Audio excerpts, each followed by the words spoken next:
Tak ahoj, tady je Držpanda, já vás vítám u mý aktualizace mý DVD sbírky a jak dokážete číst i na nadpisu, je tam i jeden Blu-ray, takže je to aktualizace DVD sbírky a je tam konečně i jeden první Blu-ray, ale k tomu se vrátím, k tomu pusídem za chvilku.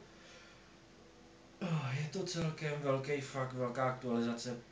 Teď jsem dlouho neměl moc čas nahrát nějaký video a postupně se mi navršilo hodně DVDček. Je jich celkem 19 filmů na DVD, je tam a jeden Blu-ray, jeden Steelbook a dvě limitované edice. Takže já hned přejdu.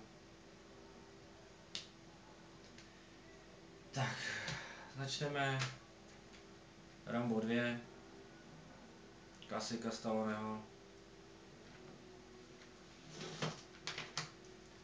Pak je to Rambo 3, naprosto úžasný digipakový edici. Jo.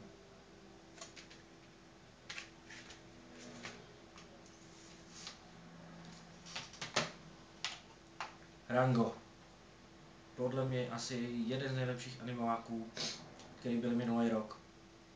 Perfektní, možná parodie na western. Výborný. Moc se mi to líbilo. Podařilo se mi sehnat konečně mít Harryho Pottera na DVDčku. Mám první čtyři Harry Pottery. Je to Harry Potter a kámen mudrců, Harry Potter a tajemná komnata, Harry Potter a vězně z Azkabanu, což je můj nejoblíbenější, Harry Potter a honivý pohár. Budu se snažit dosehnat i zbytek a přejdeme dál. Mám tu i nějaký horory, Zlověstné ticho, ještě je to v papírovém, je to ještě v obalu, ještě jsem to nerozbalil. Jennifer Body, neboli ona kouše. Jo, Bacha kouše. Naprosto výborná Megan Fox. Swing. Taky to není ještě rozbalený. Následuje Hvězdná brána.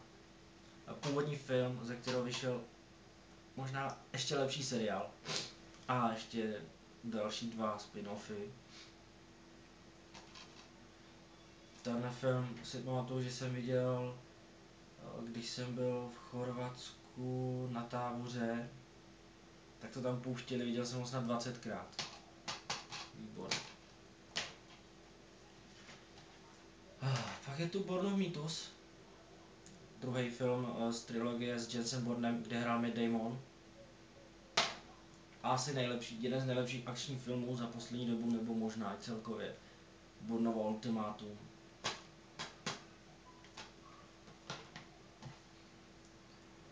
Pak tu mám počátek. Film možná asi nejlepší, co se týče Nolana mimo Batmany. V kině absolutně nepopsatelný. Bomba film.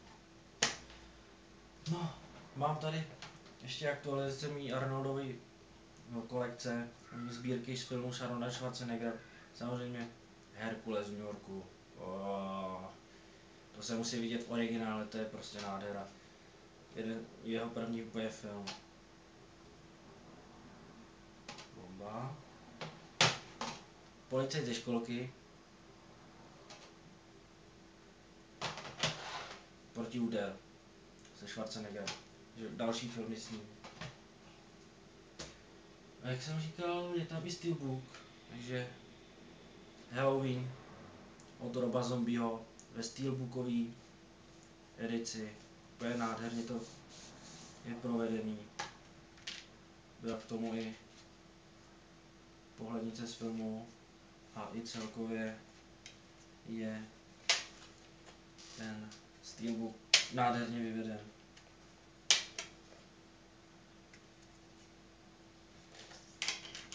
Takže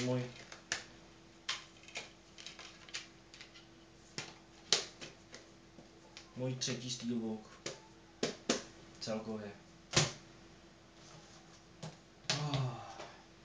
Tu Transformers 2 edici, kdy to je hračka, že jo, no.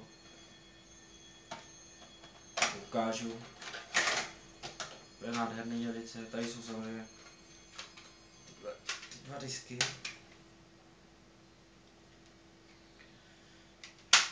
Tak, a celý se to takhle rozestaví.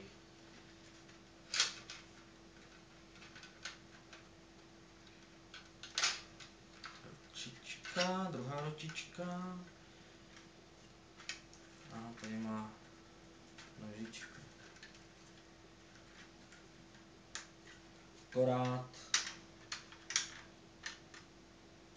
jedna věc, na to, aby to stálo, se to musí o něco opřít, protože to je strašně, to je jenom plast a nedokáže to uníst.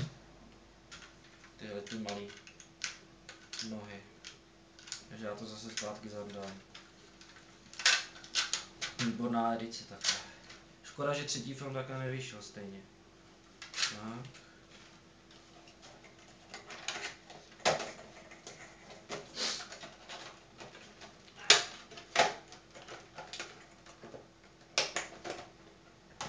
Tak další z limitek, co tu mám, je Terminator Salvation.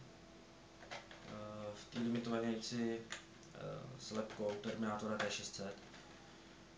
Ten film se mi hodně líbil, byl jsem na ně v kině. Nevím, co proti němu všichni máte. Výborný akční film.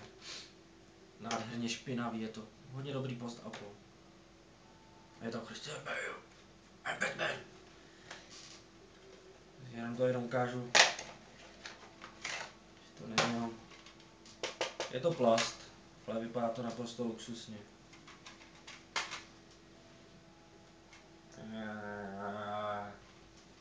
Blbost. A jsou tam taky 2 DVDčka. To je výborný do mý kolekce s filmů s Terminátorem. A jak jsem říkal, je tam jeden Blu-ray. Neobjednával jsem ho. A protože jsem si původně ten film objednal na DVD, protože nemám Blu-ray přehrávač zatím.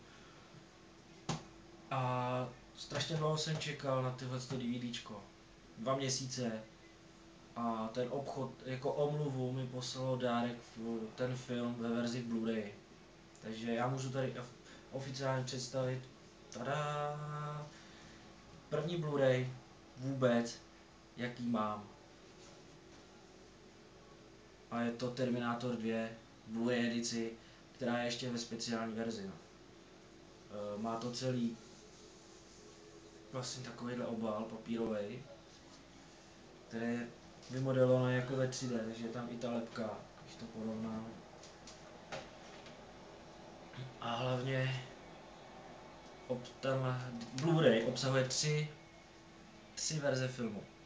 Kinoverze, režisérská verze a ještě speciální režisérská verze. No, takže ten Blu-ray vypadá. A díky tomu ta finální prodloužená režisérská verze má o 20 minut navíc než původní kinoverze. Jo. Víc už tam není, je tam jenom samotný ten Blu-ray. Hodně mě to potěšilo, ten film musí v Blu-ray vypadat úžasně. Snad se mi do budoucna podaří koupit Blu-ray přehrávač. Takže trišpandí první Blu-ray je Terminator 2, což mě potěší, to je můj nejoblíbenější film vůbec celkově. Top 1. Terminator 2. Den zúčtování. Já to takhle zavřu. Takže už mám taky Blu-ray. No, tak se vás rád teda uvítala. Viděli jste půl DVDček. Rád vás uvidím u další mý aktualizace DVD a snad i dalších Blu-ray filmů. Čus.